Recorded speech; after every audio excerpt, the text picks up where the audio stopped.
আসসালামু আলাইকুম ওয়া রাহমাতুল্লাহি ওয়া বারাকাতুহু। সুপ্রিয় দর্শক মণ্ডলী, আজকে আমি আপনাদের সামনে 2024 সালে আমাদের শবে মেরাজ কবে পালন করা হবে সে সম্পর্কে জানাবো। তো চলুন শুরু করা যাক। প্রিয় দর্শক মণ্ডলী, মুসলিম বিশ্বের অন্যতম একটি গুরুত্বপূর্ণ রজনী হচ্ছে এই শবে মেরাজের রজনী। বিশ্বের সকল মুসলিম দেশগুলোতে এই দিবসটিতে পালন করা হয়। তো আমাদের বাংলাদেশেও যেহেতু বেশিরভাগ লোকই মুসলমান, তাই বাংলাদেশেও শবে মেরাজ পালন করা হয়।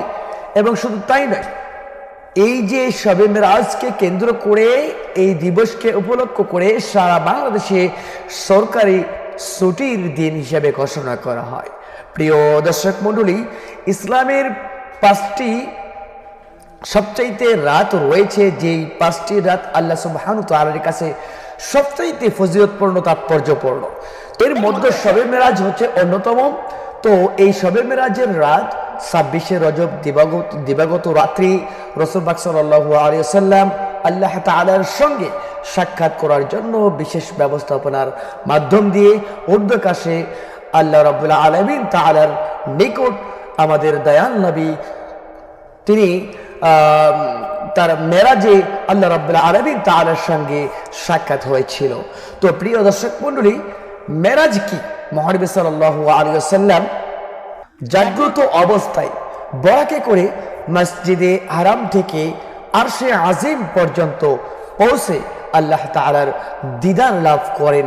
আর এই দিদার লাভ করার নামই হলো মেরাজ।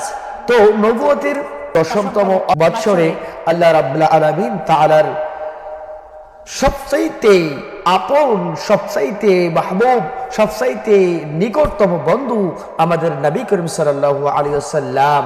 তো এই নবী করিম সাল্লাল্লাহু আলাইহি ওয়াসাল্লামের 50 বছর বয়সে মেরাজের অলৌকিক ঘটনাটি অনুষ্ঠিত হয়েছিল। প্রিয় দর্শক মণ্ডলী, তো শবে মেরাজে উম্মতে মুহাম্মাদের জন্য আল্লাহ তাআলার পক্ষ থেকে বিশেষ একটি পুরস্কারও বলতে পারেন।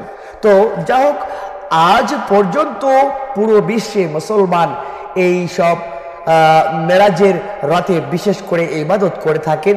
তো এই ইবাদতগুলি নফল ইবাদতের মাধ্যম দিয়া আল্লাহ তাআলার কাছে আমাদের নিজেদের গুনাহ থেকে ফিরে আসার জন্য তওবা করে আমরা এই রাত্রিতে বেশি বেশি আমরা ইবাদত বন্দেগী করব ইনশাআল্লাহ। তো প্রিয় দর্শক মণ্ডলী, এই শবে মেরাজ আমাদের বাংলাদেশে কবে হচ্ছে? এই 2024 সালে। তো আমাদের অবশ্যই মনে রাখবেন যে আমাদের সামনে কিন্তু সময় আর নেই। খুব অচিরেই সামনেই আমাদের ফেব্রুয়ারির 8 তারিখে আমাদের বৃহস্পতিবারের দিন আমাদের এই শবে মেরাজ পালন করা হবে। আল্লাহ রাব্বুল আলামিন তাআলা আপনাকে আমাকে এই শবে মেরাজের রাত্রিতে আমাদেরকে ইবাদতের হালাতে কাটানোর জন্য সুযোগ দান করুক। আল্লাহুম্মা আমিন। প্রিয় দর্শক মণ্ডলী, ভালো থাকবেন, সুস্থ থাকবেন। দেখা হবে অন্য একটি ভিডিও নিয়ে। আসসালামু আলাইকুম ওয়া রাহমাতুল্লাহি ওয়া বারাকাতুহু।